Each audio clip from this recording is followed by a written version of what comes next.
Bueno, son las 19:35. Es el momento de empezar esta webinar. Buenas noches a todos y a todas y buenos días, pues para todas aquellas personas que nos siguen pues de varios países, desde México, Colombia, Chile, Argentina, Perú, incluso hay hay una persona conectada de Estados Unidos. Es decir, buenos días a todos y a todas y buenas noches para los que estamos aquí en España. La actividad de hoy forma parte pues, de las actividades que tiene programadas la Red Iberoamericana de Psicología de Emergencias, que es una red que depende del Consejo General de Psicología de España, y lo que pretende, entre otros objetivos, es realizar acciones divulgativas y acciones formativas. En este caso, será la presentación de 3 manuales, 3 libros realmente muy interesantes en el ámbito de las emergencias, y creíamos que era un espacio idóneo, una webinar de RIPE para poder presentar estos libros tanto en España como en Iberoamérica. Deciros que esta webinar estará grabada, con lo cual luego se va a colgar en la página web del Consejo General de la Psicología y estará abierto para que cualquier persona lo pueda escuchar y lo pueda compartir. Agradecer pues a Lieti, a Rocío, a Carla, José Francisco, Sara y Juanma, bueno, pues porque una vez más les pido un tiempo para dedicarlo a la Red Iberoamericana de Psicología, y tengo que agradeceros porque siempre tengo un sí por respuesta, y la verdad es un lujo y un placer el poder estar con vosotros y que podamos compartir pues esta hora y media con temas que tienen que ver con el ámbito de las emergencias. También quiero trasladaros pues un saludo de Francisco Santolaya, que es el presidente del Consejo General de la Psicología de España, que me ha pedido que lo transmita porque él hace un seguimiento pues, muy directo pues, de todas las actividades que estamos teniendo desde el Consejo con Iberoamérica. Por lo tanto, pues nada, os lo traslado y a partir de ahí lo que vamos a distribuir esta webinar en 2 partes. Una primera parte en donde los 3 autores de los libros van a hacer una pequeña exposición de 15 minutos cada uno, y luego vamos a tener una exposición un poquito más breve por parte de Carla Castein de Argentina, Francisco Castro de Perú y de Rocío Castillo de Chile, en donde también en un tiempo de 10 minutos, será algo muy telegráfico, pues nos van a hacer un poco una exposición respecto también a estos temas que se tratan en estos libros y cómo está la situación en cada uno de sus países. Yo creo que va a ser muy interesante y nos permitirá pues, el tiempo que tengamos después para hacer un pequeño debate, compartir ideas, experiencias, etcétera. Pues sin más, voy a dar en primer lugar la palabra a Lieti Fernández. Lieti es doctora en Psicología por la Universidad Complutense de Madrid y es miembro de la Red Nacional de Atención a las Víctimas del Terrorismo de España. Ella también es profesora de la asignatura Víctimas del Terrorismo en el Máster Universitario en Victimología y su tratamiento integral con víctimas en riesgo de vulnerabilidad. En la actualidad ella es presidenta de la Asociación de Terapeutas Familiares de la región de Murcia y de la Asociación de Psicotrauma. Y ella es la autora pues, de este excepcional manual, que es el impacto psicológico del terrorismo y su atención en salud mental. Es un manual realmente muy denso en el sentido que tiene mucha materia, muy interesante todos los apartados, y es un libro, lógicamente, pues que yo recomendaría que se tuviera y que se leyera, porque realmente hace pues un desglose de cómo impacta a nivel psicológico todo el tema del terrorismo en las personas. Muchísimas gracias a Lieti por estar en este tiempo con nosotros, y tienes ahora la palabra para hacer tu exposición. Muchas gracias. En primer lugar, bueno, Buenas noches, buenos días para los que nos están oyendo de Latinoamérica y muchas gracias. Primero agradecer a la RIPE, ¿no? A la Red Iberoamericana de Psicología de Emergencias por darnos la posibilidad de compartir este espacio, ¿no? Y poder hablar de la temática del terrorismo. Yo me he preparado una pequeña presentación que la voy a compartir para ir mostrando un poco, ir hablando del libro. Bueno, mi libro, como ya lo ha comentado Javier, este es el título: Impacto psicológico del terrorismo y su atención en salud mental desde la perspectiva de los derechos humanos. Nuestro libro está basado en el trabajo que se ha hecho desde el movimiento asociativo, específicamente de la Asociación Murciana de Víctimas del Terrorismo, dentro de la Red Nacional de Atención a las Víctimas.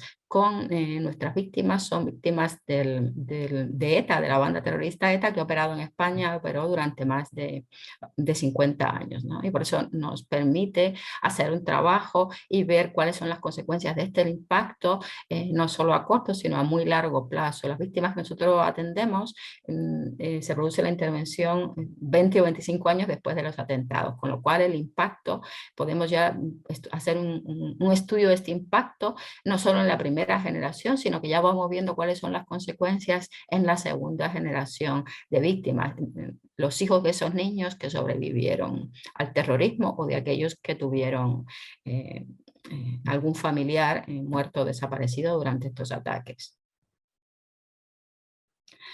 Cuando hablamos del terrorismo, hay que tener en cuenta que son eventos traumáticos, ¿no? Que impactan a las sociedades enteras, forman parte de los grandes traumas colectivos, ¿no? Entonces, por esto, en ese sentido, este libro queremos abordar la temática no solo como el impacto directo sobre las personas, ¿no? Sino que afecta también a las personas, las familias, las parejas, y que daña el tejido comunitario y el tejido social, y ha podido crear, ¿no? Profundas divisiones, que lo cual es importante, bueno, tener en cuenta para la intervención de cara a la importancia del apoyo social.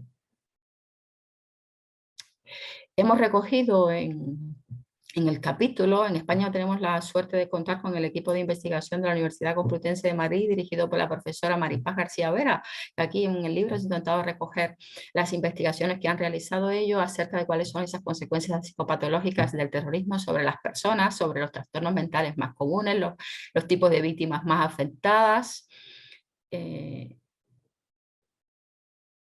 problema del duelo, que por producto del terrorismo sabemos que se puede duplicar la posibilidad de que se complique, y también cuál era la evolución de estas víctimas a muy largo plazo, ¿no?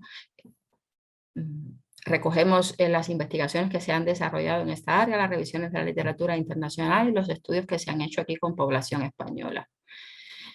Hemos también dedicado un capítulo para ver la cuestión del tratamiento individual de estas víctimas, ¿no? Entonces hemos revisado ahí la literatura a nivel internacional, las guías de buenas prácticas clínicas, las recomendaciones que se hacen para el tratamiento de las víctimas de sucesos traumáticos, y en particular el tratamiento psicológico de las víctimas del terrorismo. Y otra vez, bueno, pues recogemos el apoyo empírico de estos tratamientos y también el trabajo investigativo que se ha hecho desde este equipo de investigación para los avances que se han realizado en materia de estas consecuencias. Nuestro trabajo, repito, nosotros queremos, cuando pensamos en el terrorismo, queremos no solo pensar en personas, queremos pensar en familias, en parejas, en sociedades, en comunidades, en barrios, en todo lo que el terrorismo puede dañar. Entonces, desde el trabajo con nuestra asociación, hemos visto, en ese seguimiento que hemos hecho a las familias a muy largo plazo, y es lo que hemos querido reflejar, cómo estos atentados han dañado la estructura y el funcionamiento de las familias y las parejas a muy, muy largo plazo, ¿no? Y han creado problemas, muchísimos problemas que los destaco, ¿no? Desde provocar cambios negativos en el sistema de creencias de la familia relacionados con el problema del sentimiento de peligrosidad en el mundo, romper la seguridad y la sensación de control con respecto al mundo, la realidad en que nos encontramos, como nos llamaba mucho la atención los estilos de crianza disfuncionales, sobre todo muchísima protección, sobreprotección por esa mirada del miedo que penetra las estructuras familiares. Son familias que tienen que convivir en muchos casos con muchos trastornos mentales. Hemos dedicado también en el libro la atención a explicar cuál es el impacto de estos tipos de trastornos mentales sobre las relaciones familiares y las relaciones de pareja, el daño que ha provocado en la comunicación, el impacto de estos eventos traumáticos, ¿no? Porque en muchas familias observábamos el problema del fenómeno de la conspiración del silencio, el silencio sobre el suceso traumático, que también dificultaba el intercambio emocional y la claridad y la comunicación dentro de las familias, las lesiones en el apego que provoca el terrorismo, y bueno, en muchas familias hemos visto cómo se ha aumentado el nivel de conflictividad. Hemos visto también problemas de pareja, aislamiento y problemas de relación con el entorno social, rigidez, cómo la familia al reorganizarse en ellas tienen lugar una serie de mecanismos que en ese momento fueron adaptativos, que a lo mejor le permitieron salir adelante como inversiones de roles, pero que luego todos estos fenómenos con el tiempo y a mantenerse a largo plazo, todos esos problemas al final han terminado afectando la conexión y la cohesión familiar, ¿no? Que son recursos claves de resiliencia. Y por eso en muchas de estas familias vemos como la familia ha perdido la capacidad de, bueno, pues de servir de apoyo, ¿no? Frente al terrorismo y frente a otras crisis de la vida, ¿no? Entonces, en el libro parte también de lo que hemos reivindicado es el papel, además de los tratamientos individuales, de la terapia familiar o de pareja a la hora de prevenir, porque todos estos problemas relacionales hemos visto que refuerzan las consecuencias psicopatológicas del terrorismo, y por lo tanto sería importante el tratamiento sobre los mismos, ¿no? A la hora de prevenir estas consecuencias psicopatológicas o también de tratar aquellos factores que los puedan reforzar. Comentar la necesidad de que es importante mejorar las relaciones familiares o de pareja, porque bueno, pues tiene la relevancia clínica suficiente para que reciban esta atención, porque están relacionados directamente con la calidad de vida, y también, bueno, pues hemos reflexionado acerca de los límites de la terapia familiar o de pareja y la necesidad de construir la resiliencia familiar y las relaciones de pareja.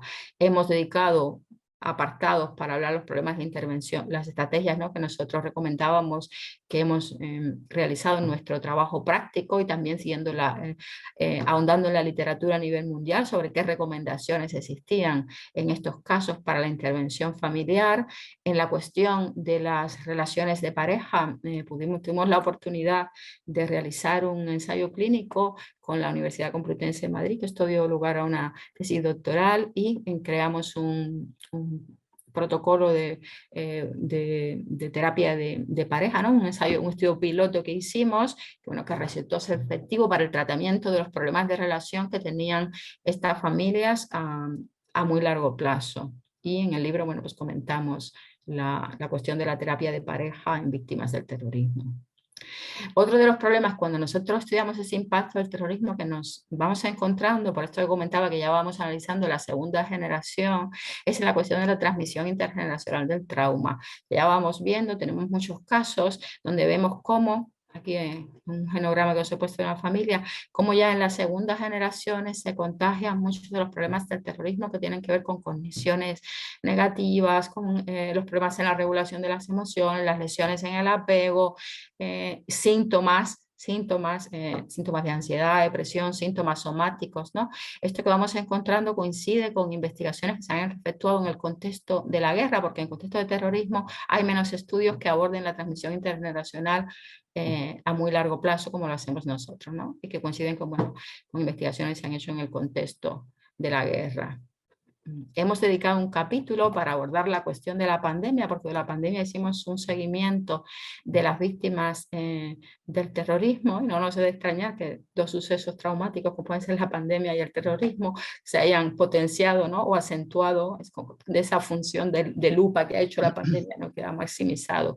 Entonces elaboramos en un capítulo un modelo ecológico de factores de riesgo, donde vemos qué dimensiones de vulnerabilidad, tanto a nivel individual como a nivel familiar y relacional, presentaban las víctimas, que las podían hacer vulnerables a la pandemia, y también trabajamos con los factores de resiliencia, ¿no? También ver qué factores de resiliencia podían presentar las víctimas frente a la pandemia.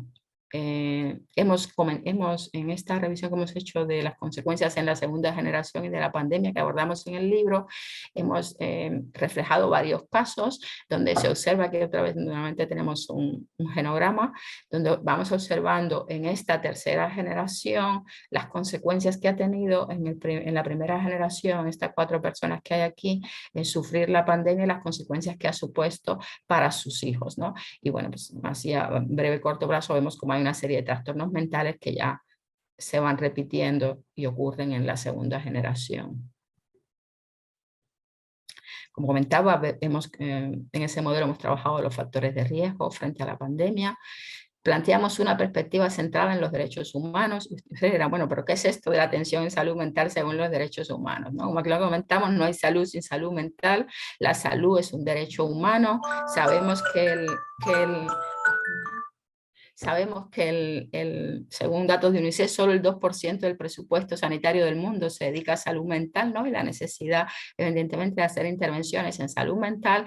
Y destacamos, como en el trabajo que hemos visto con las víctimas, la necesidad de reforzar los contextos donde las víctimas conviven, ¿no? Entonces también hemos recuperado en el libro los programas que existen a nivel escolar y a nivel comunitario para fortalecer, ayudar a la recuperación de las víctimas y conseguir su reintegración a la sociedad, porque sabemos, bueno, lo comentaba antes, que el terrorismo daña y divide las sociedades, y la necesidad e importancia de crear y trabajar con redes de apoyo en las comunidades, y también, bueno, con el trabajo en red, el trabajo interdisciplinar en red. Concluir, porque no me quiero pasar aquí, darle el espacio a los compañeros, ¿no? Los efectos del terrorismo, como vemos, son amplios, graves, profundos y duraderos. Afectan la salud mental, la calidad de vida de las personas y sus familias a corto, largo y muy largo plazo, y dañan sus relaciones familiares y sociales, ¿no? Estos efectos pueden transmitirse a las generaciones venideras, convirtiéndose en dimensiones de vulnerabilidad frente a otros eventos traumáticos, por ejemplo, la pandemia de la COVID, ¿no? Que hemos utilizado aquí. El problema de la recuperación de las víctimas del terrorismo requiere un tratamiento interdisciplinario, es ante todo una cuestión esencialmente humana. Rescatamos la necesidad en el libro de trabajar la interdisciplinaridad y el tema de la cuestión humana, porque en el trabajo con víctimas, bueno, el terrorismo puede tener connotaciones políticas, y un problema que nos encontramos, y nos encontramos incluso a la hora de divulgar el trabajo, es como el tema de la cuestión de las víctimas puede ser politizada, y luego tenemos objeciones por sectores sociales a la hora de difundir este trabajo, que sobre todo tiene que ser un trabajo esencialmente humano, ¿no? Que tener ese carácter. Y terminar diciendo que frente a la brutalidad del terrorismo, la actuación política, profesional y social debe facilitar que salga lo mejor del humano en la víctima y en el tejido social, y de ese modo crecemos todos, ¿no? O sea, la recuperación de las víctimas es una cuestión esencialmente humana y en la que debemos participar todos. Muchas gracias por vuestra atención, y ya he intentado ir rápido para no dar la posibilidad a los compañeros de que puedan comentar. Y ya, bueno, pues no me quedo aquí esperando las preguntas que surjan, que me queráis hacer al final de las presentaciones. Muchas gracias. Gracias a Lieti por tu exposición, que has cumplido estrictamente el horario, no te has pasado, con lo cual muy bien, ¿no? Bueno, luego ya tiempo habrá en el debate pues para las preguntas que las personas que asisten quieran hacer, o bien directamente o bien a través del chat, ir poniendo aquellas preguntas que queráis ya hacer a Lieti y al resto de los ponentes. Vamos a pasar en segundo lugar pues a la exposición de Juan Manuel Fernández.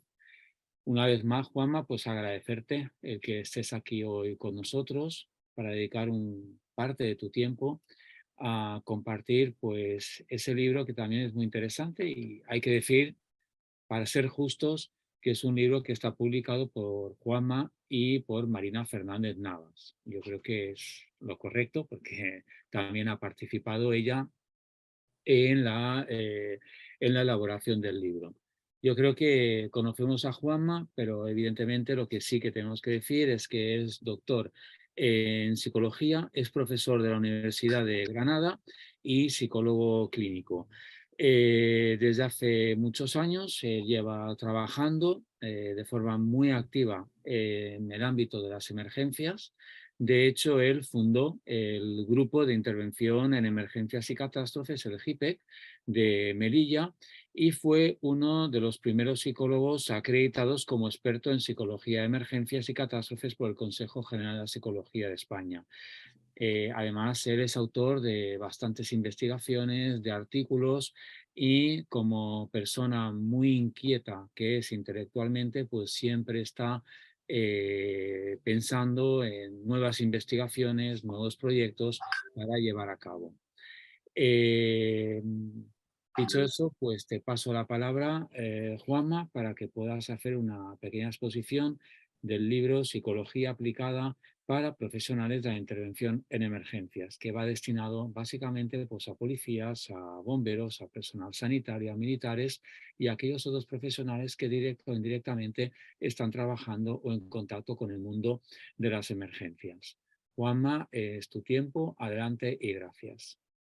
No, gracias a vosotros, al RIPE, y en especial a ti, Javier, que siempre cuentas conmigo y me da la oportunidad de presentar el libro, porque yo creo que los libros se escriben pues, para que la gente lo vea y para poder difundir todo lo que nosotros vamos aprendiendo, ¿no? Bueno, como no quiero extenderme mucho, porque quiero ceñirme yo también, paso a explicaros y a compartir esta presentación que he hecho sobre el libro. Y bueno, deciros de primera que para comprender este libro, ya sabéis algunos que no es el primer libro que escribo, pero por eso para comprender este libro hay que irse un poco a toda la trayectoria de los libros. Yo todos los libros que he ido escribiendo han sido uno continuación del otro, y han ido evolucionando conforme he ido aprendiendo yo, ¿no? Los tres primeros, que son el de apoyo psicológico y los otros dos, pues eran libros que sobre todo iban dedicados a psicólogos, pero lo leían también muchos otros profesionales que me decían, oye, esto nos viene muy bien, la verdad es que nosotros sobre estos temas tenemos una carencia, nos gustaría. Si veis el título de los tres, veréis que ha ido evolucionando, ¿no? El primero era simplemente apoyo psicológico, porque allá por el año 96, que es cuando yo empiezo con esto, pues era apoyo psicológico después de una catástrofe y nada más. Y bastante sabíamos de aquello que prácticamente no sabíamos nada. Después ya fue un poco ampliar, ya era la gestión y la intervención psicológica. Dentro de esta intervención estaba el apoyo, pero había más, algo más que ese apoyo psicológico, ¿no? Y además estaba la gestión. Después apareció el COVID, y entonces, además de ampliar a otras situaciones como eran suicidio, etcétera, pues hubo que sacar un libro de todo lo que habíamos aprendido en el COVID y de cómo estábamos trabajando en diferentes lugares.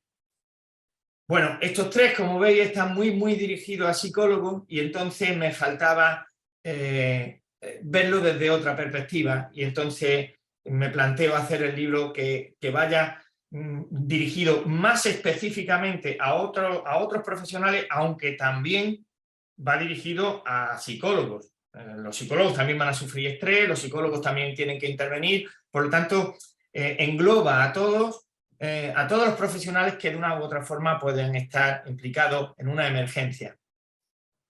¿Por qué lo escribí? Bueno, pues porque, vuelvo a decirlo, yo creo que todos los conocimientos hay que compartirlos. El conocimiento que tú tienes que no compartes se pierde, y es un conocimiento que no tiene salida, ¿no?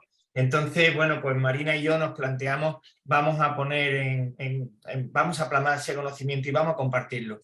También lo escribí como una respuesta. Vuelvo a deciros que en esos cursos, en esa formación o cuando hacíamos intervención, siempre había algún profesional, algún bombero, algún policía que nos decía, es que estos conocimientos no los tenemos y nos haría falta. De hecho, en una intervención, pues un teniente de la Guardia Civil me dice, es que a nosotros en la academia lo único que nos dijeron es, di la verdad, tú di siempre la verdad. Entonces él decía, no haría falta saber más, y por eso me llevaban, por cierto. Si yo hubiera sabido, a lo mejor no hubiera hecho falta mi trabajo. Y luego, también, ¿por qué lo hago? Pues por devolver lo recibido. Porque, ¿quién ha aprendido más de quién? Bueno, pues en esos cursos que yo iba dando, a profesionales, ellos me iban contando sus experiencias. Muchas veces lo hacían, me contaban en forma de duda, ¿no? No sé si he hecho bien. Y te contaban lo que ellos habían hecho y realmente yo iba aprendiendo mucho. Entonces, un poco devolverles pues lo aprendido de ellos, porque se sigue aprendiendo. Yo realmente cada vez que trabajo con alguien que no es psicólogo, de los compañeros psicólogos aprendo mucho, claro, pero cuando trabajo con gente que no es psicólogo también aprendo muchísimo.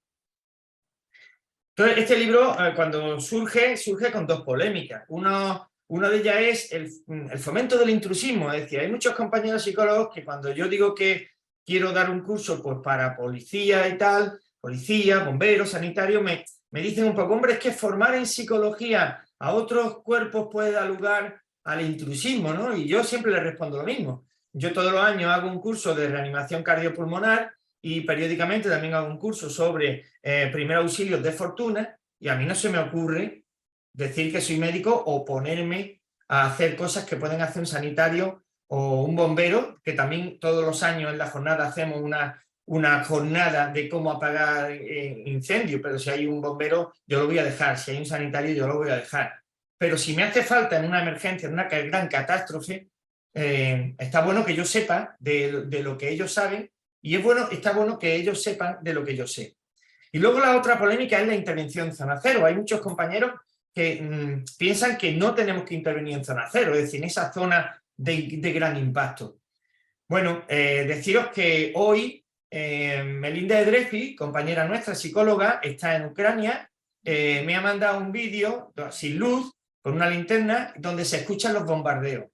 Ella iba a una sesión que tenía de formación para psicólogos de Ucrania. Está allí. Aquello es zona cero. Y lleva desde el principio de la guerra. De hecho, se iba a ir de vacaciones y la llamaron para que se fuera allí de vacaciones. Y está haciendo intervención en los búnkeres, mientras suena la sirena y suenan los bombardeos. Entonces, para mí, esas dos polémicas no tienen sentido. Además, hay un contrasentido, es decir, si yo no formo a los profesionales y no puedo intervenir en zona cero, ¿quién hace esa comunicación psicológica, esa comunicación afectiva en zona cero? ¿Quién trabaja con una persona a la que hay que rescatar y que está nerviosa porque ha fallecido algún familiar en zona cero? Si no formamos, ni queremos entrar. Por lo tanto, por eso aparece este libro. Este libro tiene 3 apartados. El primero, pues nos centramos Marina y yo en lo que es el estrés en los profesionales, todos los tipos de estrés, pues porque muchas veces los profesionales no saben que lo que están teniendo es estrés o ansiedad o miedo y que es normal. Y entonces ahí se explica. La segunda es situaciones de intervención y estrategias de afrontamiento en esas intervenciones. Esto es lo que siempre me están demandando, ¿no? Esto es lo que siempre me están diciendo, ¿cómo debo de hablarle cómo debo de dar las malas noticias? ¿Cómo debo de hablarle a unos familiares? ¿Cómo debo de hablarle a una persona que estoy rescatando? Y por último, la tercera sesión, que es la que más me gusta, porque no la hemos escrito nosotros, es la de experiencia. Es la mejor, la más emotiva y no la hemos escrito nosotros. La han escrito precisamente profesionales que han descrito experiencias suyas. En la primera de las secciones que tiene el libro sobre el estrés, pues bueno, hablamos de qué es el estrés e intentamos que no se confunda con otras sintomatologías y hablamos de los tipos de estrés, sobre todo del estrés que se produce en esos incidentes críticos, en esas intervenciones. Hablamos de los factores psicosociales que pueden hacer que tú tengas más o menos estrés, las causas. Y luego hablamos de las intervenciones que se pueden hacer. La intervención primaria en prevención y la intervención secundaria ya cuidando a ese cuidador que ha intervenido y que ya empieza a tener síntomas de estrés. Vale, después pasamos a lo que son las situaciones de intervención y vamos a ver diferentes intervenciones. Cómo intervenir con una persona. Cuando hablo de intervenir es cómo hablarle, cómo transmitirle, cómo tratar a esa persona, cómo tiene que ser nuestro comportamiento pues durante un intento de suicidio, o cuando hay que dar malas noticias, o cómo trabajar con los curiosos, cómo intervenir en una avalancha humana, cómo ir dirigiendo a esas personas que están en pánico, cómo intervenir con personas con problemas de salud mental o con ancianos.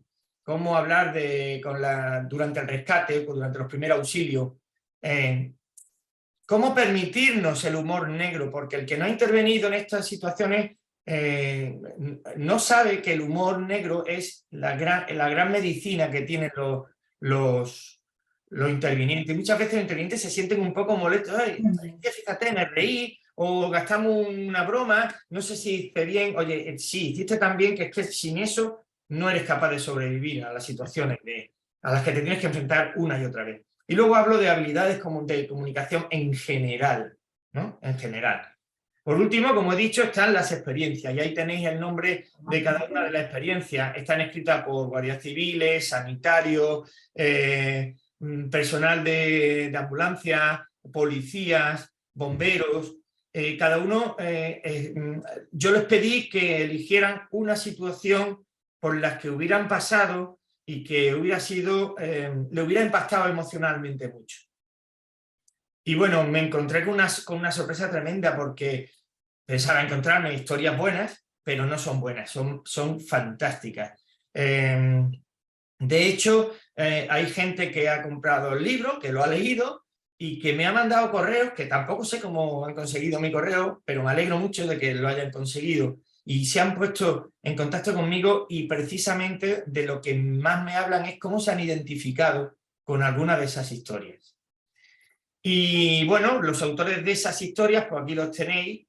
El prólogo me lo escribió un amigo mío, que es general de la Guardia Civil, que es Manolo Llamas, y han colaborado en diferentes apartados, pues Javier Campos, que es bombero, y Ana Gómez, que es médico del 061. Y aquí pues tienes desde guardias civiles, policías locales, policías nacionales, bomberos, sanitarios, personal de rescate, etcétera, ¿no?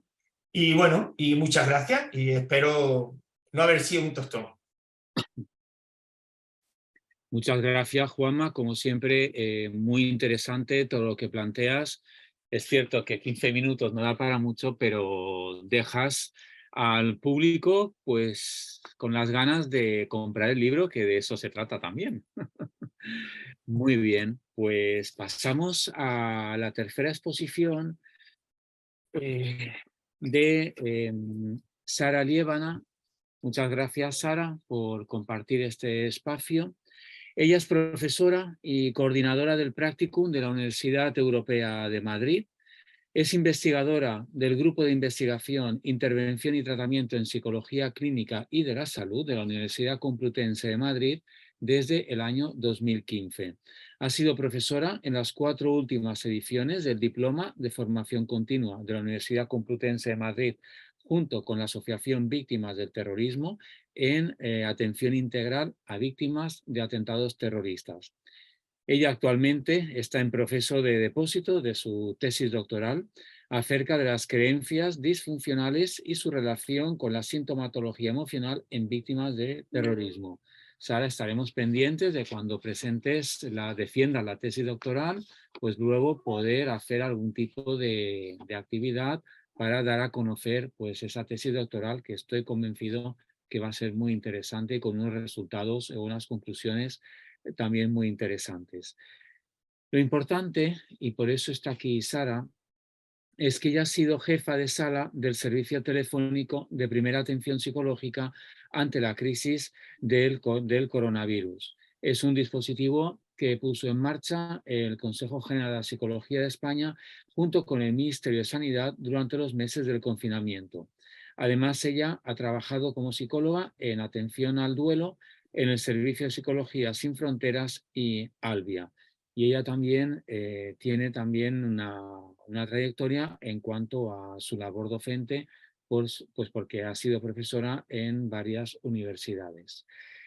Muchas gracias, Sara, por estar aquí con nosotros y poder dar a conocer también este excepcional libro que ha sido publicado con motivo, bueno, pues de todos los casos que se atendieron en este dispositivo de atención telefónica, que la casuística es inmensa y creo que ha sido un acierto el poder plasmarlo en un libro que realmente es muy interesante, y por eso creíamos que era de recibo pues poder dar a conocer a través de la voz de Sara, porque Sara también representa a todo un grupo de personas, un equipo inmenso de personas que han colaborado en la edición de ese libro y que han colaborado desde el minuto 1 cuando se puso en marcha el dispositivo de atención a la ciudadanía. Pues todo el tiempo es tuyo, Sara, ahora para Pues ti. muchas gracias, Javier, por la presentación. Muchas gracias por darme este espacio para poder comentar este libro, que ahora veréis cuando presente las diapositivas, que obviamente no es un trabajo individual, es un trabajo colectivo. Estoy en ello, voy a compartir. No sé si ya lo podéis ver en pantalla. Sí, Ahí dejo los nombres, ¿no? Este libro de servicio de primera ayuda psicológica telefónica, el SPAP, que lo denominamos durante la COVID-19. Los coordinadores del libro somos, en primer lugar, estoy yo, está Pedro Altungi, Silvia Verdullas, Paloma Díez, Jesús Linares, Pedro Martín Barrajón, José Ramón Fernández Hermida, Francisco Santolaya, Fernando Chacón y Maripaz García Vera. Como pueden observar, solo con el nivel de coordinación de este libro, bueno, pues es abrumador el trabajo que hay detrás, que ahora iré un poquito desglosándolo. Pero sí que me gustaría dar un poco el contexto al por qué la necesidad de sacar este libro de casos, que como también Javier ha comentado, ¿no?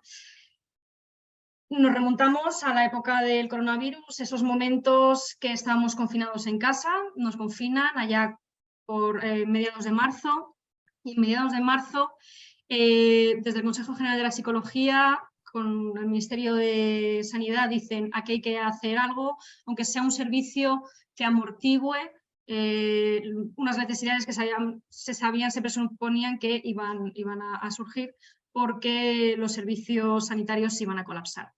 Entonces, en ese contexto, en la que ahora hablaré del libro, voy a comentaros un poquito unos detalles sobre qué es este servicio de primera ayuda psicológica, este SPAP. Además, unos detalles sobre cómo lo hicimos, cómo pusimos en marcha un dispositivo de tantísima gente, un dispositivo presencial, durante un confinamiento, cuando esas calles estaban vacías, cuando no había casi a nuestra disposición materiales como auriculares, no era tan fácil como pedir por Amazon y ahora me los entregan, en fin, con unas dificultades añadidas. Y además, los datos sobre quién utilizó al final de este servicio, lo utilizaron muchas personas, qué tipo de personas, con qué razones, qué casuística. Bueno, pues este servicio de primera ayuda psicológica lo que buscaba era ser un recurso que minimizara las consecuencias psicopatológicas derivadas por la COVID y sobre todo en esos momentos del confinamiento. Era un recurso telefónico o solamente telefónico, era un recurso gratuito que además estaba dividido, como señalaba en esta anterior diapositiva, en 3 líneas de teléfono. 3 líneas de teléfono en la que estaban relacionadas una directamente con población general, la gente podía llamar a un número de teléfono concreto si era población general, otro grupo si estaban enfermos o eran familiares de fallecidos y otro grupo si eran personal interviniente. Y es por eso que los grupos de esos teléfonos era profesionalizado en el sentido de cada grupo en el que estamos allí físicamente, presencialmente, los que atendían las llamadas eran expertos, vamos a decirlo, tenían un expertise en ese tipo de población, ¿vale? Añadiendo la dificultad, porque es verdad, la dificultad de atención telefónica. Si ahora mismo estamos ya en este momento post-pandemia en el que ya las sesiones, ¿no? La terapia ya ha pasado a ser, pues se ha cogido ya las ganas a la terapia virtual, pero pensar en terapia, en intervención telefónica, ¿vale? Ahí se pierde un poco, había que tirar de otro tipo de herramientas, mayor asertividad, mayor comunicación verbal para que la persona supiera que estaba ya al otro lado del teléfono. Y además diferentes equipos con funciones diferenciadas, es decir, no solo éramos un equipo de psicólogos, de jefes de sala, de coordinadores, ahora lo comentaré, también había informáticos, teníamos técnicos de apoyo, es decir, era un equipo multidisciplinar. Y además, como os digo, estábamos centralizados, era un dispositivo presencial y estábamos en equipo, porque si pasara lo que pasara, estamos ahí. Presencial, ¿por qué? estábamos en el edificio del Consejo General de la Psicología, que nos ofreció esa quinta planta para poder llevar a cabo este dispositivo. ¿Cómo lo hicimos? Pues con todas esas personas que veis ahí en las fotos. Un equipo total de 50 psicólogos y psicólogas, de los cuales 46 estaban a la atención telefónica en 2 turnos, turno de mañana, turno de tarde, en el que se solapaba media hora para ese cambio de turno, con 5 jefes de sala que nos íbamos turnando, los que me incluyo yo. Además, ese apoyo técnico y ese apoyo logístico dentro del consejo, que también se iban rotando, por supuesto informáticos, administrativos, todos éramos necesarios en ese momento, y además el equipo coordinador que lideró y la puesta en marcha de este dispositivo. Además, colaborábamos con otros recursos. ¿Por qué? Porque nosotros teníamos también un techo en el que no podíamos hacer a lo mejor más con la persona llamante y le derivábamos a otro recurso. Teníamos un listado enorme que habíamos hecho una búsqueda exhaustiva sobre qué recursos estaban disponibles en ese momento en cada ciudad, porque era un recurso nacional, podían llamar desde cualquier lugar de España. Entonces, teníamos localizados, al menos hacíamos búsquedas semanales de qué recursos estaban disponibles para poder derivar a las personas si nuestra ayuda no llegaba a ser suficiente. ¿Quién utilizó este servicio? Pues al parecer, y los datos lo confirman, recibimos más de 15.000 llamadas que se gestionaron, de las cuales más de 11.000 fueron intervenciones psicológicas. Esas 4.000 que veréis ahí de desfase eran llamadas de otro estilo, pues personas que a lo mejor estaban tan perdidas que tan solo era, oye, solo quiero saber dónde está mi fallecido, dónde está mi hermano que ha fallecido, ¿no? Porque éramos un servicio que cogía el teléfono. Había otros servicios que estaban tan colapsados que a lo mejor los pobres no podían coger el teléfono. Entonces, como sí cogíamos el teléfono, había muy poca o casi nada espera para la atención psicológica, llamadas de tan solo necesito saber qué farmacia tengo cercana, ¿no? Entonces algunas no eran intervenciones psicológicas y es esas 4.000 llamadas de diferencia que veis ahí. Las intervenciones eran breves, como veis ahí de media unos 24 minutos y medio de media, porque el objetivo es que fueran intervenciones breves, podían ser que tuvieran un seguimiento a esas intervenciones o tan solo amortiguaran la situación concreta. De esas 3 poblaciones de las que os he comentado, quienes más utilizaron este recurso fue la población general, un 72%, también hay más población general, entonces era lógico que llamara más población general, de los cuales presentaban una cierta sintomatología que ahora voy a comentar, que tengo aquí justo esto. El 22% de los que utilizaron el servicio eran enfermos, familiares de enfermos o familiares de fallecidos, y solo el 6% intervinientes, mayoritariamente personal de hospitales como enfermería, médicos, auxiliares, celadores, de los cuales de ese 6% el 65% eran de esta población. ¿Por qué llamaban? Pues en general por síntomas de ansiedad, por síntomas depresivos, por miedo a infectarse, las complicaciones del COVID. Había en ese momento, si lo recordáis, si os ponéis un poco en contexto, a veces sobreinformación o malinformación. Entonces, bueno, la gente estaba un poco asustada, como era normal, y nos llamaban por ese miedo al contagio. También problemas de convivencia y relaciones con los demás, como veis ahí, un 35%. Al final, cada uno en su día a día trabaja, va, viene, hermanos, familia, hijos, padres, y de repente, ¡pum!, 24/7 metidos en casa. Eso generó una coctelera que en algunas situaciones, como veis ahí reflejado en los datos, supuso ciertos problemas en la convivencia. Y además, en atención relacionada con los familiares, directamente con los familiares de fallecidos, un 58%, y con los intervinientes el problema más relevante fue el problema en el trabajo. Es por ello este servicio, lo que duró, que fueron estos 2 meses que veis ahí, había tantísimos casos tan interesantes que dijimos, necesitamos esto contarlo a la gente. Desde octubre dejamos esos meses ahí un poco para que los psicólogos y psicólogas pudieran recoger un poco los datos, las ideas principales de los casos más relevantes que hubieran tenido para poder plasmarlos en este libro. Al final es un libro de casos, que salió en julio del 2021. he dejado la relación de los autores de todos los capítulos. Este libro, ¿qué podemos esperar de este libro? Bueno, para empezar, que es gratuito, que es de fácil acceso. Os he dejado ahí, bueno, el link, pero si entráis en la web del Consejo, coc.es, os vais a publicaciones, la pestaña de publicaciones, pestaña de libros y guías, en asistencia psicológica COVID-19, se descarga el PDF, lo tenéis muy sencillo. Es un libro que espera ser didáctico, también como comentaban los compañeros, ya no solo para personas que no sean psicólogas, lo pueden leer, lo pueden entender y pueden ver lo que se hizo y las intervenciones que se realizaron, y además para los psicólogos y psicólogas el poder ver cómo es una intervención telefónica en estos casos que no eran del todo los más sencillos, como veremos ahora. Está compuesto el libro por 21 capítulos. El primero es un introductorio sobre el SPAP, como un poco los datos que os he reflejado brevemente. Después 19 casos y un capítulo final sobre reflexiones y análisis. Y además todos los casos siguen la misma estructura para facilitar esa comprensión. Una primera parte de ideas fundamentales, luego una descripción del caso, se presenta el caso, discusión y conclusiones y las referencias.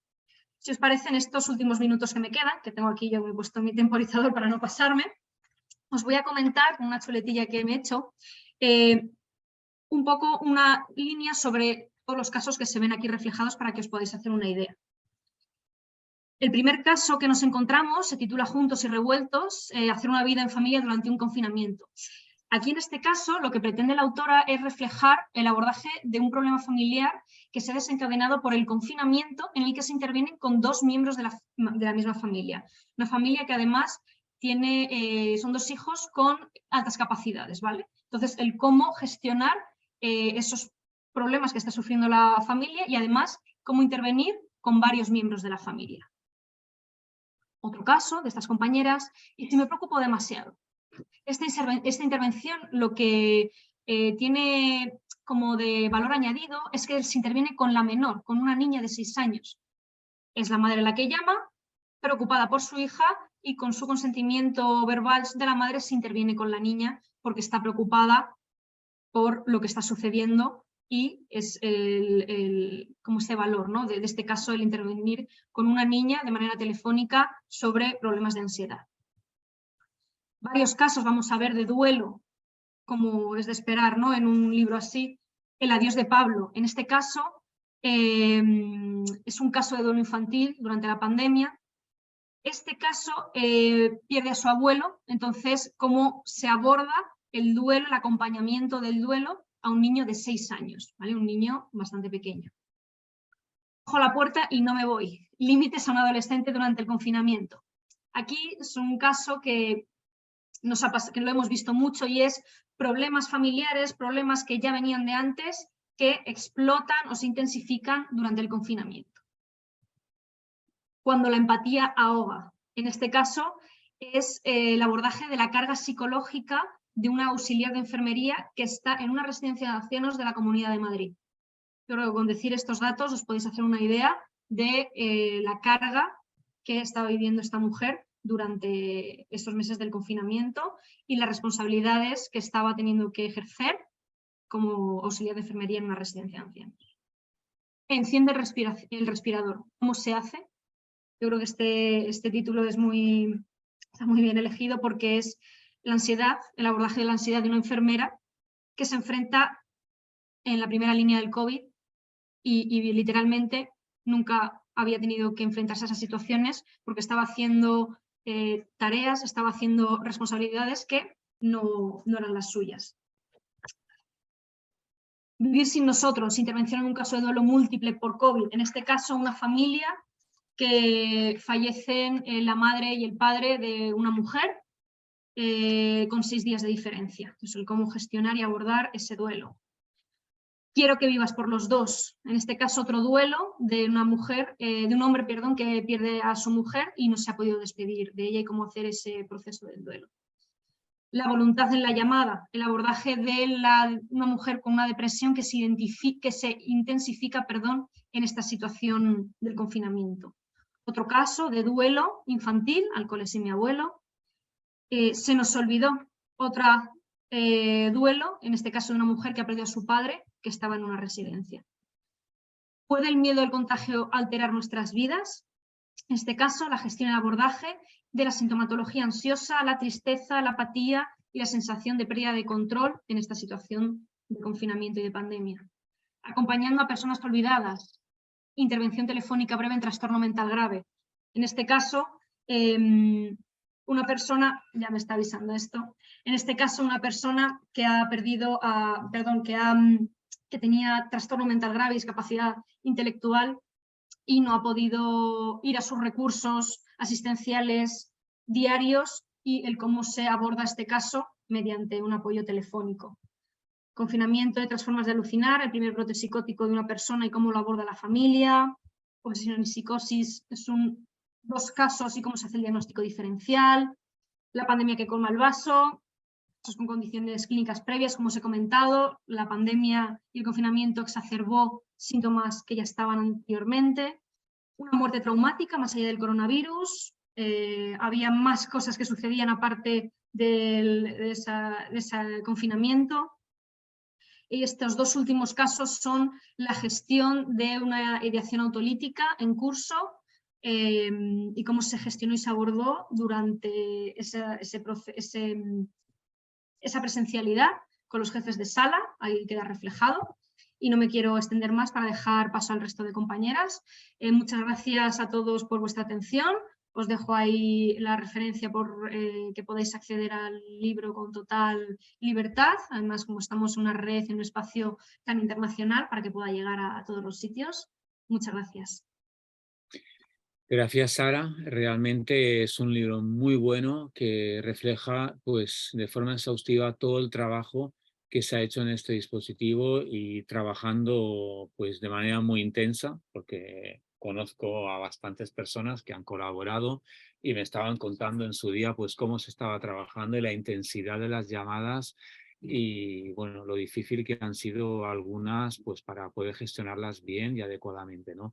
Con lo cual yo creo que es un documento realmente muy interesante a tener en cuenta para todas aquellas personas que estamos trabajando en emergencias, que siempre pensamos que emergencias son las grandes catástrofes, pero hay un apartado muy interesante que es toda la intervención telefónica en una emergencia, ¿no? Con las complicaciones y las peculiaridades que ello tiene.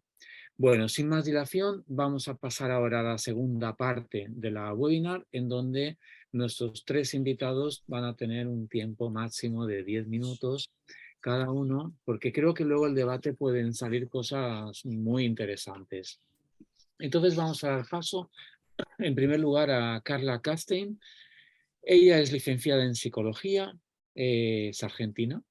Tiene un máster en psicología de urgencias y emergencias, un máster en neuropsicología clínica. Ella es terapeuta EMDR, es diplomada en liderazgo y con formación de voluntariado, está especializada en psicoterapia cognitiva integrativa y además es psicóloga clínica especializada en Alzheimer y otras demencias. Y tampoco nos vamos a olvidar que ella desde hace relativamente poco es coordinadora del EIPEC Casa. ¿Qué es el EIPEC Casa? Es el equipo de intervención psicológica en emergencias y catástrofes, que depende del Cuerpo Argentino de Bomberos y de asistencia y socorro. De asistencia y socorrismo. De asistencia y socorro. Gracias, Carla. Pues un placer, Carla, volver a escucharte, poder compartir con nosotros ese tiempo, y te cedo el micrófono para que puedas hablar. Bueno, muchas gracias por la invitación. Poder compartir panel con tremendos colegas es inmenso, una experiencia inmensa.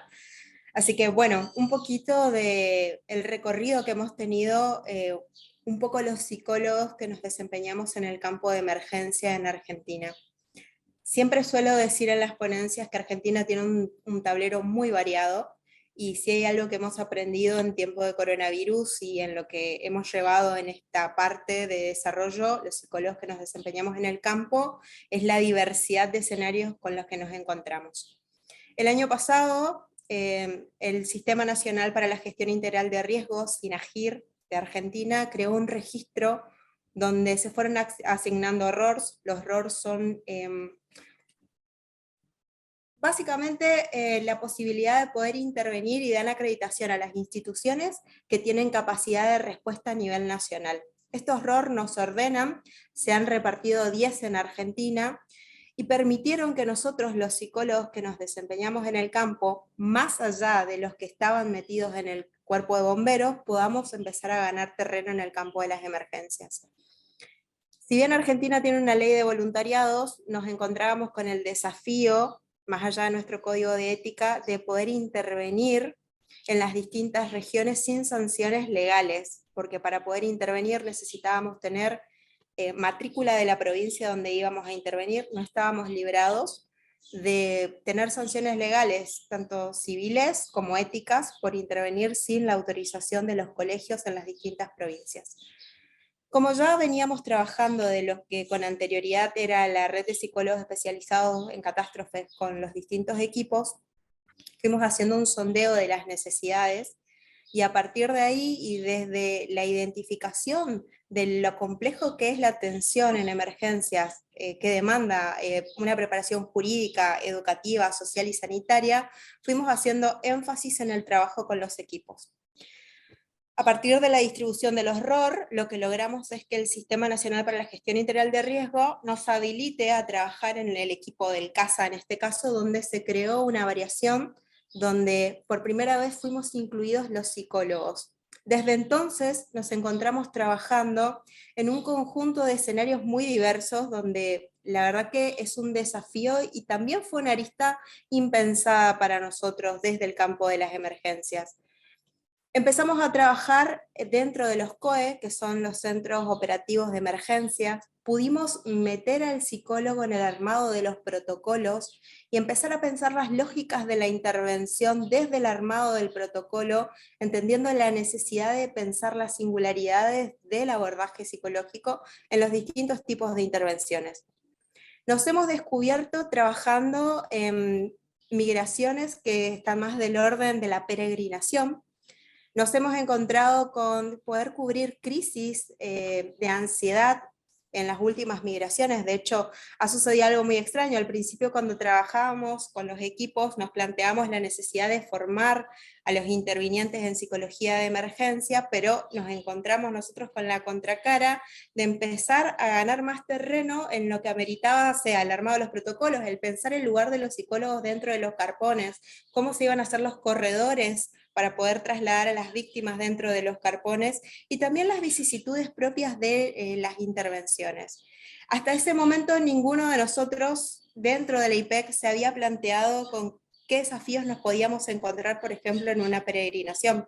En la última peregrinación hemos asistido a 15 personas con crisis de ansiedad, a una persona con una crisis de epilepsia, a la familia de una niña que ha muerto en el contexto de peregrinación, y a una familia que ha tenido un paro cardíaco. Para nosotros fue un desafío. En ningún momento nos habíamos planteado poder realizar ese tipo de intervenciones. Hasta ese momento íbamos acompañando al equipo y íbamos a trabajar tal vez, quizás, con alguna situación que podría llegar a plantearse del lado de la emocionalidad o de la emotividad. Desde entonces hemos empezado a relevar los datos que giran en torno a estas intervenciones, que son nuevas para nosotros, que quizás forman parte de las intervenciones menos complejas, pensando en un escenario de catástrofe, de una intervención, de un atentado terrorista, pero que se van abriendo espacio y lógica en nuevas posibilidades y demandan nueva preparación, a los fines de poder trabajar con estas poblaciones, hacer psicoeducación y también empezar a plantear que esto que era lo familiar empieza a desenmarañarse pidiendo una transformación. Entonces, en esta transformación nosotros fuimos presentando los desafíos con los otros equipos, y hoy por hoy esos desafíos que se tienden a cuestionar o que tienden a cuestionar lo que se consideraba como familiar, dan espacio a nuevas lógicas de intervención. Entonces, esto que fue familiar y fue extraño, hoy es extraño y familiar desde un nuevo lugar donde el psicólogo se empieza a abrir campo desde los equipos. Desde entonces nos encontramos trabajando de una manera más articulada con los distintos equipos, en nuevos escenarios, con nuevos desafíos, intentando que esta retroalimentación genere un espacio teórico que permita edificar a todos. Bueno, creo que fui muy rápido, no sé, Lo extraño para nosotros fue encontrarnos o movernos en esto que nos desorientaba, ¿no?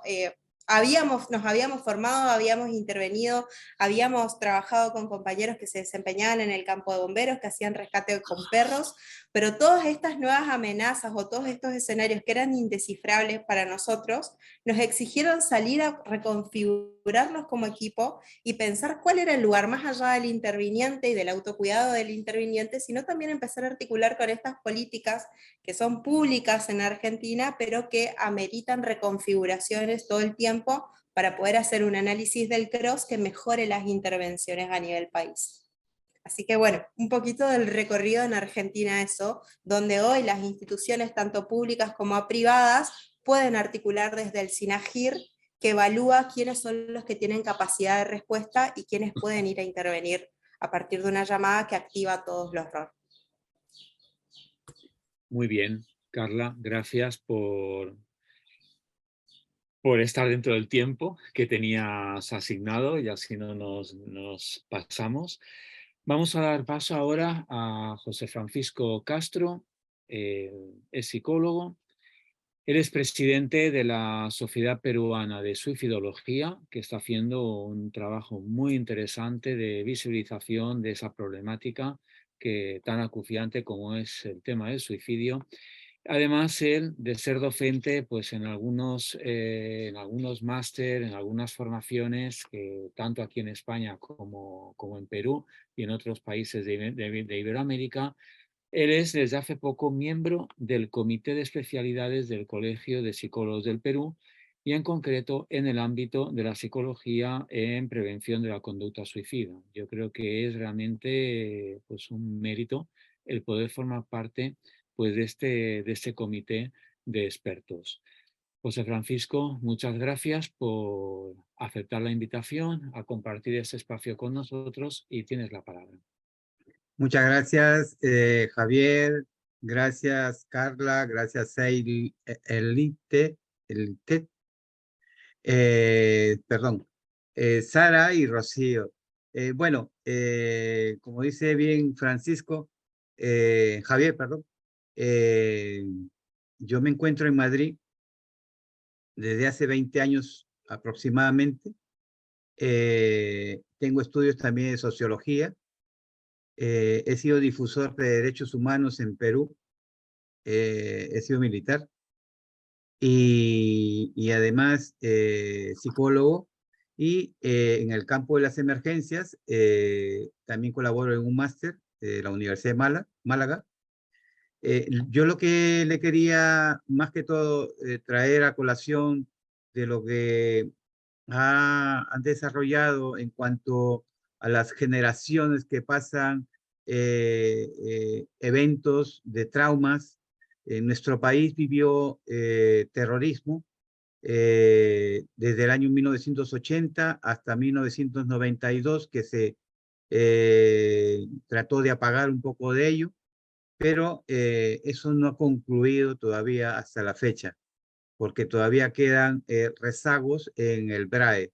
BRAE es la vertiente de los ríos Apurímac, Ene y Marañón, y que colinda con los departamentos de Ayacucho, Huancavelica, Apurímac y Junín, que son los lugares quizás de menores recursos y de menor formación en cuanto a las familias que quizás en aquellos entonces de los años 80 se encontraban viviendo en esos lugares y que como consecuencia de todo este terrorismo, porque no había un grupo, eran como 5 o 6 grupos armados que ha vivido el país.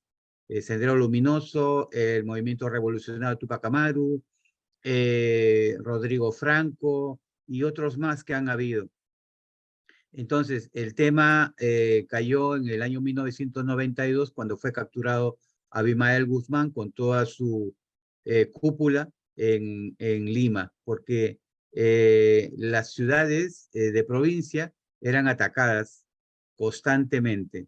Las carreteras eran tomadas por todas estas personas y que no eran personas no formadas, sino eran personas formadas. Eran profesores de filosofía, de sociología, en fin, de letras más que todo, ¿no?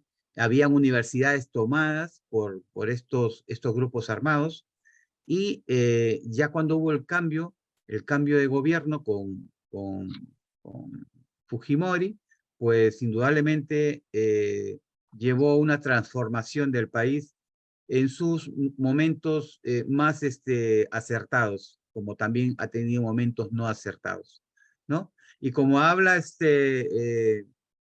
Alieti, ya lo dije bien, Alieti, sí, efectivamente, aquellas generaciones que han vivido ese trauma, pues las generaciones que han venido después han venido con grandes problemas en los hijos, problemas en cómo encaminarlos a ellos. Muchos, y de acuerdo a las estadísticas que se han medido, el consumo de alcohol era imparable, desde los jóvenes de 16, 15 años, y que además no han tenido control, y que aquellos padres que han vivido esa etapa de la guerra de Sendero Luminoso, porque ha sido un aplastamiento del país, y que todos los días los que salíamos a trabajar, bueno, yo tengo algunos años de juventud acumulada ya, 65 años próximamente, he vivido ese instante del pánico, que se apagaban las luces en Lima, que era la capital, y no se sabía qué iba a pasar, y sonaban las bombas, o sea, era un sin parar de cosas.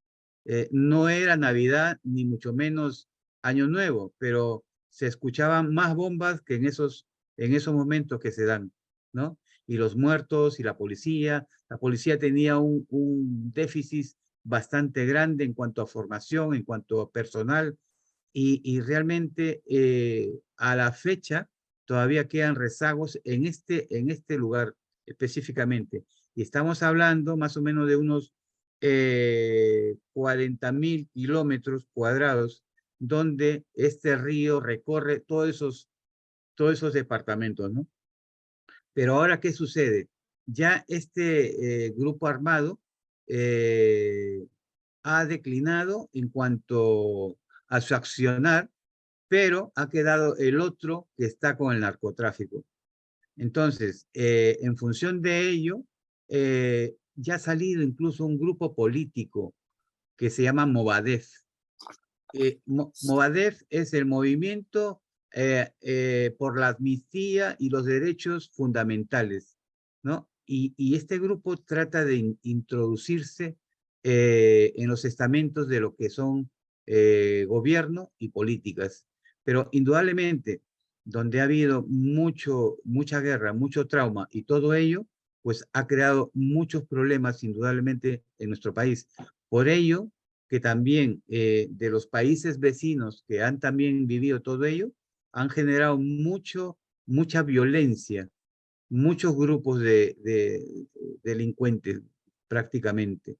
Pero en fin, yo quiero concluir diciendo de que indudablemente que la psicología es una herramienta fundamental para poder avanzar en cuanto a la persona, darle el apoyo, el soporte a la persona, y desarrollar todo tipo de actuaciones académicas.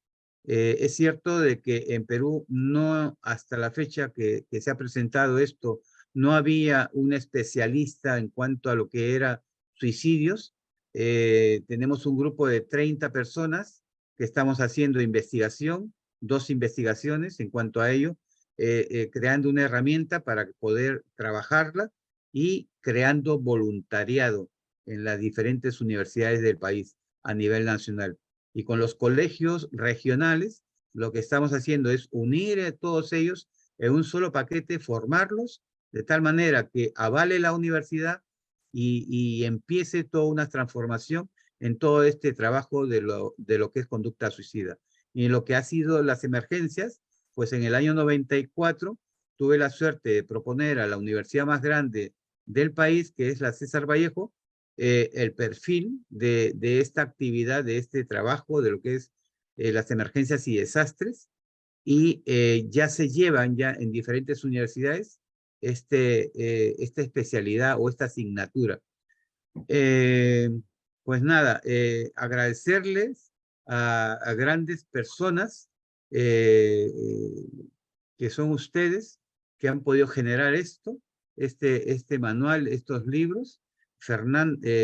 Juanma, sí, efectivamente, he corrido traslado a todos los compañeros porque tenemos una red latinoamericana donde está desde la parte de Centroamérica hasta Chile, ¿no? Pasando por Argentina y Perú, que son los este-oeste, norte-sur, y que dentro de ello, pues yo soy el delegado que hace 20 años que estoy aquí gestionando información y trasladándosela a toda esta red, en la cual también participa Javier Torres.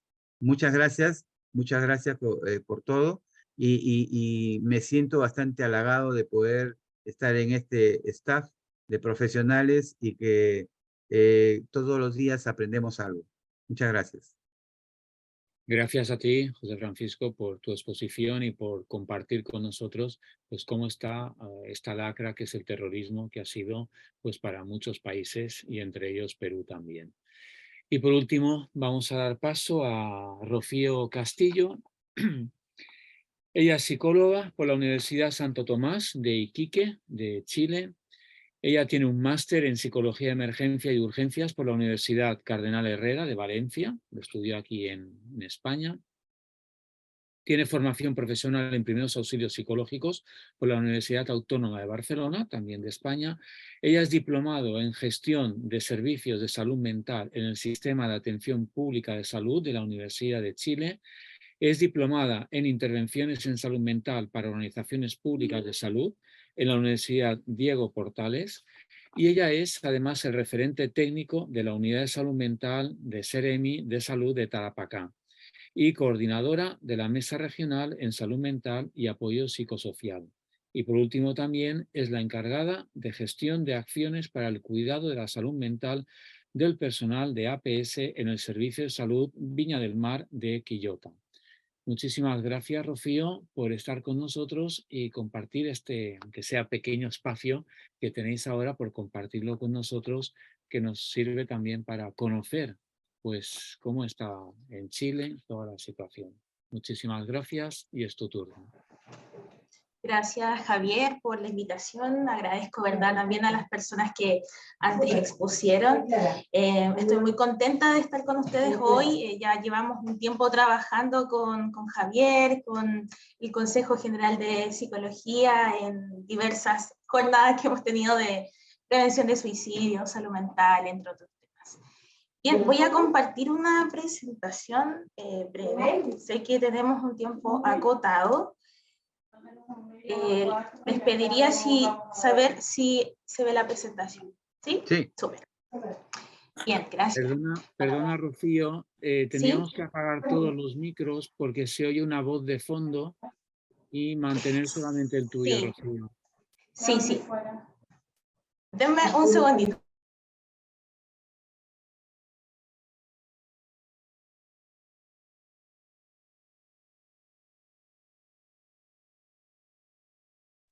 Ahora sí, es que estoy en una oficina con más compañeros, entonces puede ser que se hayan cruzado algunas comunicaciones.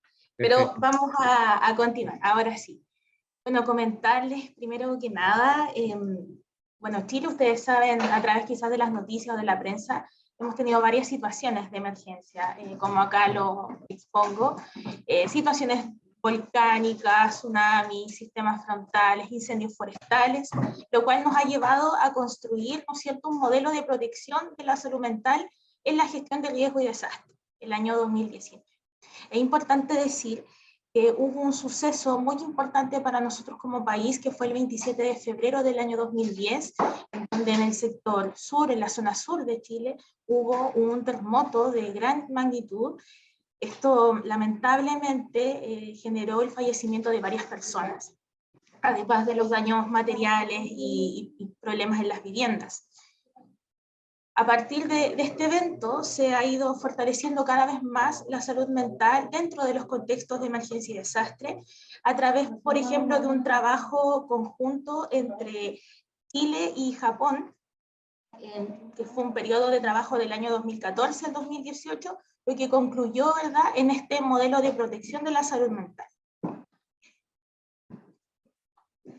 Acá tenemos la nota, ¿verdad?, o lo que podríamos destacar acerca del ámbito de las noticias, en donde se genera esta mesa de trabajo con Japón, desde esta línea con el Ministerio de Salud, ONEMI, y el Centro de Investigación para la Gestión Integral del Riesgo de Desastre, más el apoyo de JICA, que es la institución japonesa que apoyó, ¿no es cierto?, este modelo de protección de la salud mental basado en lo que se conoce en Japón como Kokoro no Kea, cuidado del corazón, enfocado en los momentos de estrés, situaciones potencialmente traumáticas, los incidentes críticos, ¿no es cierto?, que implica todo hecho de emergencia en un determinado contexto, y que claramente estaría acompañado de situaciones de pérdidas de vidas humanas, adaptación a los cambios, y todo lo que implica este proceso. Ahí no sé si se ve bien la imagen, pero traté de tomar una línea cronológica, más o menos de todas las situaciones, desde el año 1985 al 2017, ya entraríamos a otro proceso que también fue muy complejo para nosotros, que fue el estallido social, y a posterior, el año 2020, el COVID-19. A partir de todo este proceso, y en especial con énfasis en lo que fue el periodo del COVID-19, se implementan las mesas técnicas intersectoriales SMAPS, o mesas de salud mental y apoyo psicosocial, dirigidas por las subsecretarías regionales de salud, famosas Seremi de Salud, en conjunto con otras instituciones del intersector, como por ejemplo universidades, hospitales, las corporaciones de salud local, entre otros organismos que participaron en generar acciones principalmente de protección y apoyo en materia de salud mental en emergencia y desastre con la comunidad. A continuación les muestro en realidad algunos productos o algunos materiales que se han desarrollado desde el Ministerio de Salud sobre salud mental y el modelo de protección de salud. Ahí aparece una guía también acerca de qué es la primera ayuda psicológica, cómo esta debe aplicarse, quiénes son eventualmente los proveedores de estas técnicas. Y algo que es muy importante señalar es el Saludablemente, que es una estrategia sanitaria que parte del año 2020 en el contexto de la pandemia. Inicialmente fue dirigida a la comunidad, y a posterior se generaron dos líneas de acción nuevas que son para la atención primaria de salud y para los hospitales, enfocado en el cuidado de los equipos de salud. Y es a lo que yo quise enfocarlo un poquito más a lo que estamos realizando hoy en día, que es este trabajo. Existe la ley 16.744, que es la que habla acerca de las enfermedades y accidentes en el trabajo. Dentro de ello se ha establecido una conexión para poder abordar las necesidades en materia de salud mental, en especial a posterior de todo lo que implicó el COVID-19, el desgaste en los equipos de salud. Esto ha implicado una alta tasa de ausentismo, licencias médicas, en especial por factores de salud mental. Es por ello que nos encontramos, ¿verdad?, trabajando en esta estrategia.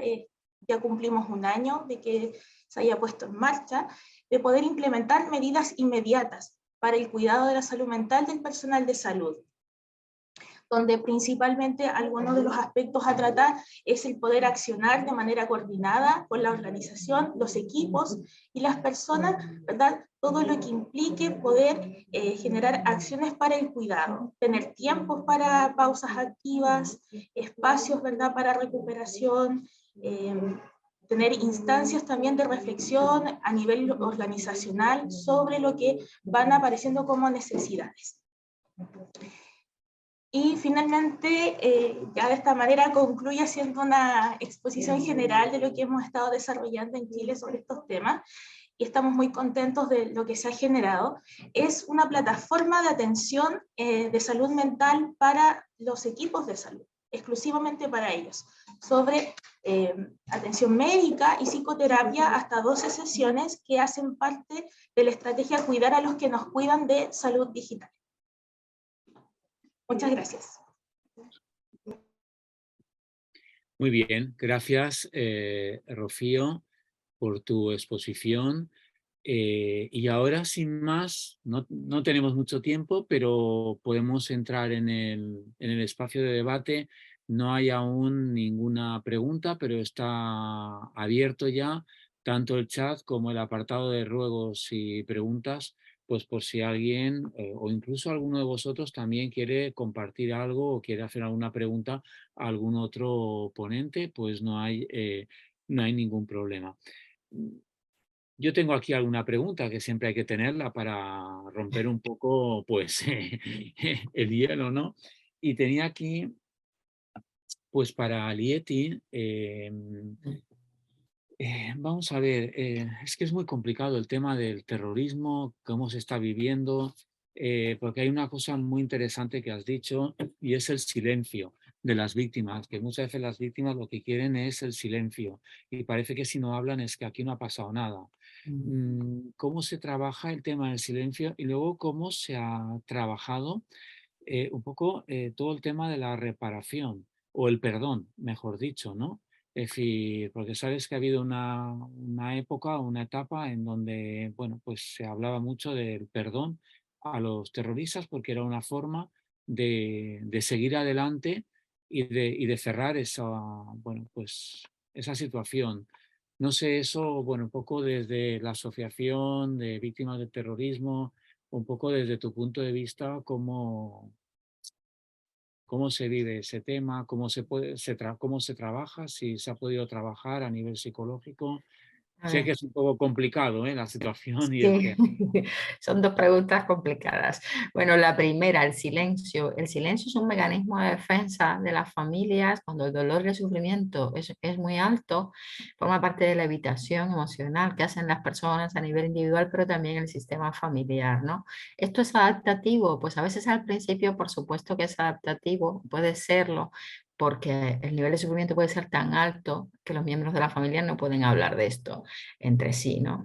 Pero luego, claro, luego el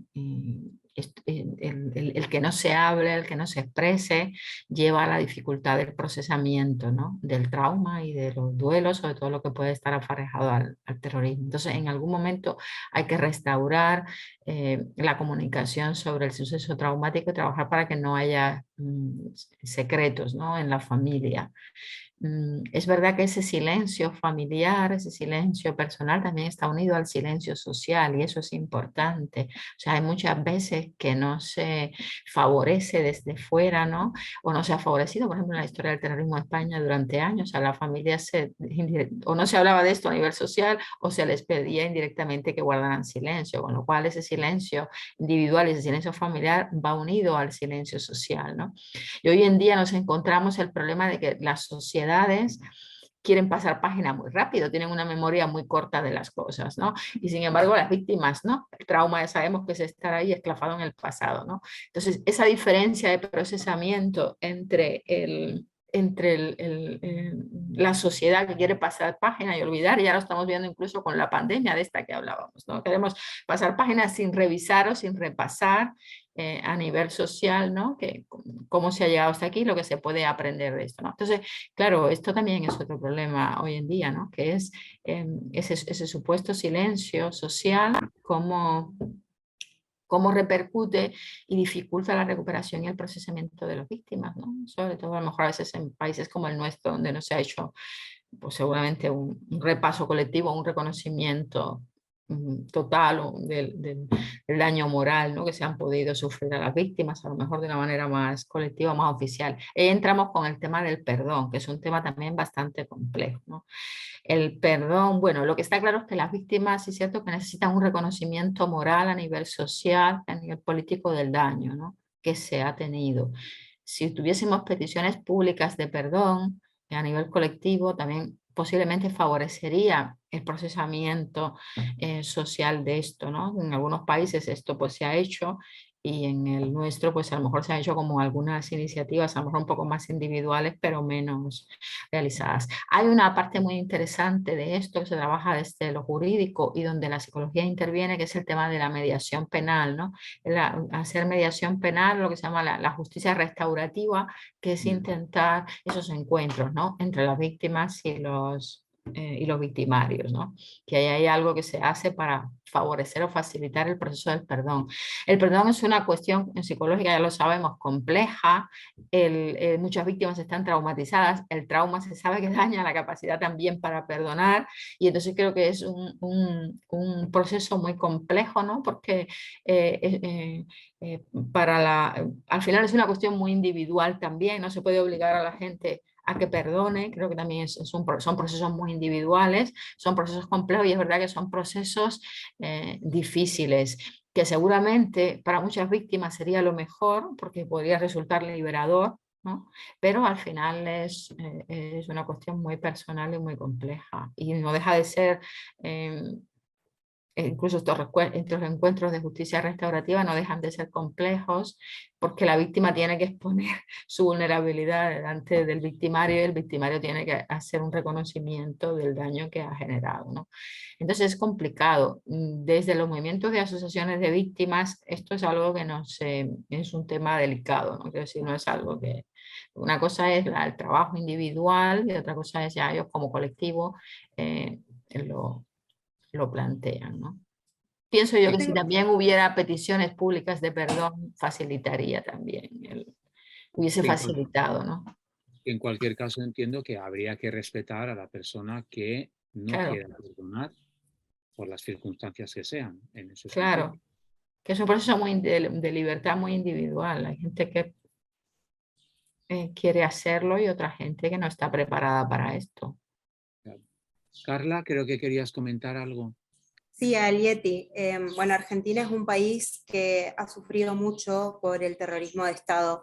Este año se recuperó al nieto 130 a partir de la búsqueda y de los 45 años de trabajo incansable de las madres de Plaza de Mayo. Lo siniestro como se abre paso también dañando el entretejido social y provocando estos desgarros subjetivos que se van marcando en la historia de todos.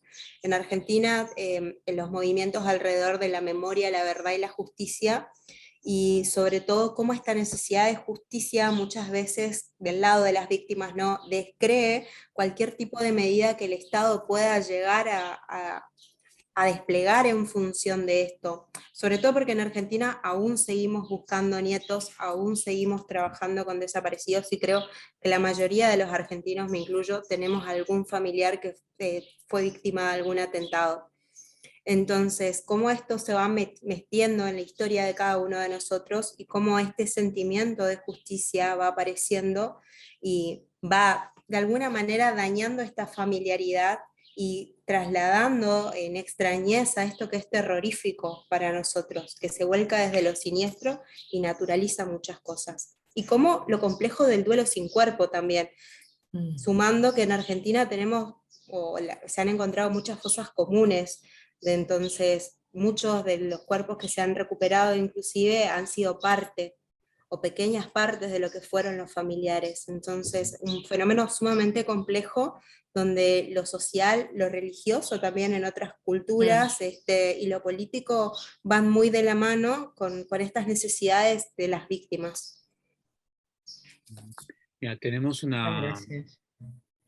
el chat pues una compañera nuestra que dice respecto al perdón, cuando yo como psicóloga he tratado de comentar el tema, he obtenido respuestas muy curiosas, como que el perdón justifica los hechos, cosa que yo no comparto. Quería saber también vuestra opinión respecto a ese tema. No sé si más o menos, Alieti, lo has contestado antes en relación a ese tema, pero bueno, parece como ella da a entender que si alguien perdona es que justifica los hechos.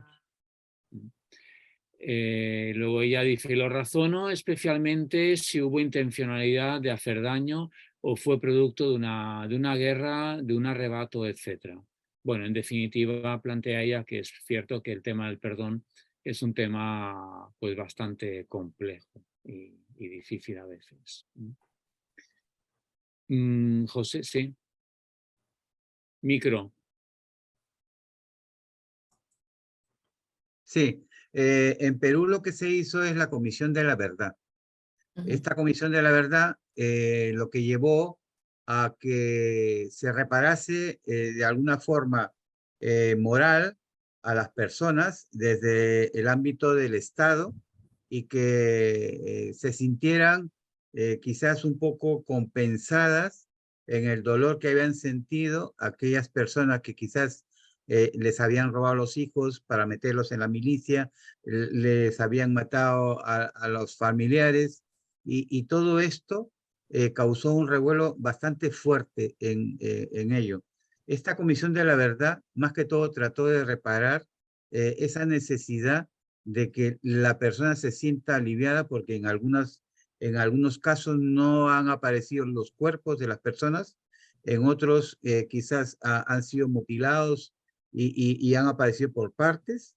Entonces, el Estado dio este respaldo a todas aquellas personas, no tanto económicos, sino más que todo desde un punto de vista moral para que sientan que ese dolor que han tenido se vaya curando y que cure también a la sociedad, ¿no? En definitiva, esto es importantísimo, no tanto para que se genere la reparación del hecho, sino para que las personas liberen esa situación que no la deja vivir realmente.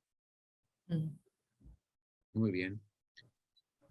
Bueno, no sé si queréis aportar algo más. Son las 9:05. Veo que no hay ninguna otra pregunta. No obstante, sí deciros que, bueno, la grabación de hoy, de aquí a una semana más o menos, estará colgada en la página web del Consejo. También lo que hacemos es, a través de las listas de distribución del Consejo, lo vamos a enviar pues, a estas listas que tenemos para que cuanta más gente pueda poder visualizar este webinar y que sirva también para poder dar a conocer esas 3 publicaciones tan interesantes como son las de Juanma, las de Sara y su equipo, gran equipo detrás, y las de Alieti, pues yo creo que habremos avanzado y habremos cumplido un objetivo, y es pues compartir ese conocimiento y esas publicaciones que yo creo que hay que darles visibilidad a todo lo que se publica en el ámbito de las emergencias. Y creo, como he dicho al principio, que uno de los objetivos de RIPE pues también es ese, el poder compartir, visibilizar y ampliar conocimientos. Bueno, pues yo creo que podemos cerrar aquí esta sesión. Quiero agradeceros una vez más pues, ese tiempo que habéis dedicado a compartir con la Red Iberoamericana de Psicología de Emergencias, tanto a vosotros como autores y a las otras 3 personas invitadas, como a todas las personas que nos están escuchando, pues tanto de España como de Iberoamérica.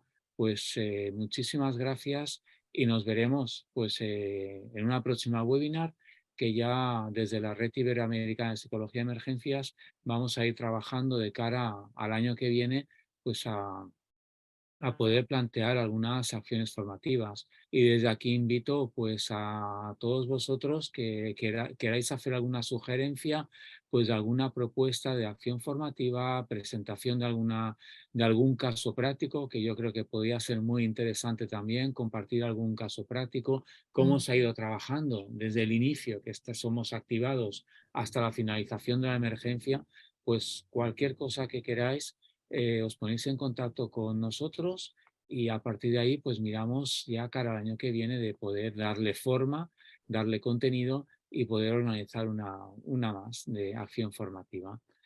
Muchas gracias Juanma, Rocío, Alieti, Sara, José Francisco y Carla, pues ese tiempo. Gracias y buenas noches a todos. Buenas noches. Gracias. Gracias, hasta luego. Placer. Hasta luego.